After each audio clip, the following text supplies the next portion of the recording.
Sarada Prasad stadium for girls. আমার নাম পুষ্প সর্দার। আমি Sarada Prasad institution for girls থেকে এসেছি। আমার নাম কোয়েল দে। আমার নাম রুবি চক্রবর্তী। আমি Sarada Prasad institution for girls থেকে এসেছি। আজকে আমরা বোঝাতে চাই যে পরিবেশে গাছ কাটার ফলে যে প্রভাবটা পরিবেশের ওপর পড়েছে সে বিষয় নিয়ে আজকে আমরা আলোচনা করব। যেহেতু আমরা গাছ কেটে ফেলছি বেশি পরিমাণে, তার ফলে কার্বন ডাই অক্সাইডটা বেশি বৃদ্ধি পাচ্ছে। এর ফলে অক্সিজেনের পরিমাণটাও কমে যাচ্ছে।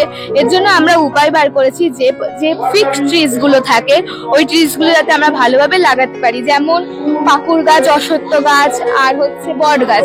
এই গাছগুলোর পাতাগুলো অনেক বড় বড় হয়, যার ফলে কার্বন ডাই অক্সাইড শোষণ করতে বেশি পরিমাণে থাকে, কিন্তু অক্সিজেনটা এরা বেশি পরিমাণে ছাড়ে। এই জন্য আমরা এই গাছগুলো যাতে বেশি পরিমাণে না কেটে ওদেরকে বৃদ্ধি করতে পারি, ওদেরকে বাড়াতে পারি। আর যে এই গাছগুলোর যে মূলগুলো থাকে ওইগুলো শক্ত থাকে, যে কারণে মাটির নিচে অনেকক্ষণ ধরে থাকে এবং অনেক দিন ধরে জীবিতও থাকতে পারে। এই গাছগুলো যেহেতু আমরা কেটে ফেলছি, এর ফলে কার্বন ডাই অক্সাইডটা বাতাসে বেশি পরিমাণে ছড়িয়ে পড়ছে। যেহেতু আমরা আজকাল ডুমুর গাছও বেশি দেখতে পাই না, এর কারণ হচ্ছে ছোট ছোট বোলতা। এই যে ডুমুর ফলটা থাকে, এই ডুমুর ফলের মধ্যে এই ছোট বোলতাটা ঢুকে যে মাথা বোলতাটা থাকে ও ডিমটা পারে এবং ডিমটা পেরে ও মারা যায়। যেহেতু ওর ঢোকে, ওর পাখনাটা ছোট ভেঙে যায় এবং ওর যে বাবা বোলতাটা থাকে, এই যে গর্তটা থাকে, এই গর্তটা বানাতে বানাতে বাবা বোলতাটাও মরে যায় এবং যে বেবি বোলতাটা ওইটা বেরিয়ে আবার একটা নতুন ডুমুরে যায়। এর জন্য এই ডুমুর ফলটা ফুলে পরিণত হতে সাহায্য করে।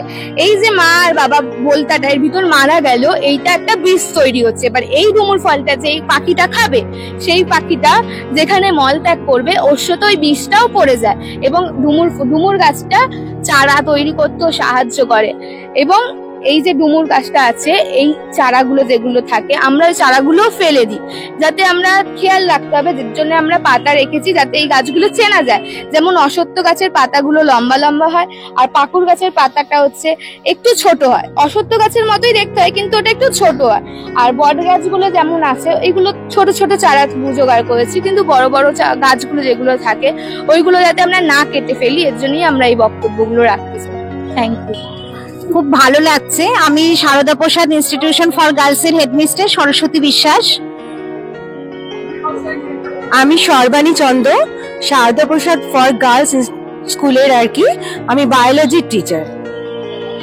আর খুবই ভালো লাগছে, কারণ ওরা নিজেদেরকে মেলে ধরার সুযোগ পেয়েছে।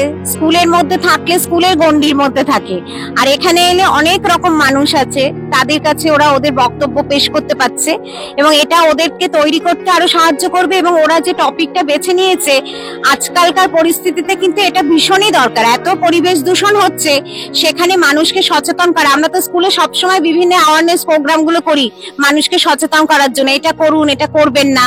ফলে ওরা যেটা বেছে নিয়েছে, এর জন্যই বেছে নিয়েছে যাতে আমরা এই যে পরিবেশ দূষণের সমস্যাটাও কাটিয়ে উঠতে পারি। এবং এখানে তো খুবই ভালো লাগছে, বিভিন্ন স্কুল এসেছে, সবার সঙ্গে সবার একটা ইন্টারাকশন হচ্ছে, খুবই ভালো লাগছে। এবং ওরাও ভীষণ আনন্দ পাচ্ছে এবং বলছে আরো পরে যখন এক্সিবিশন হবে সেটাতে আরো ভালো করে আরো সুন্দরভাবে তৈরি হয়ে ওরা পার্টিসিপেট করবে।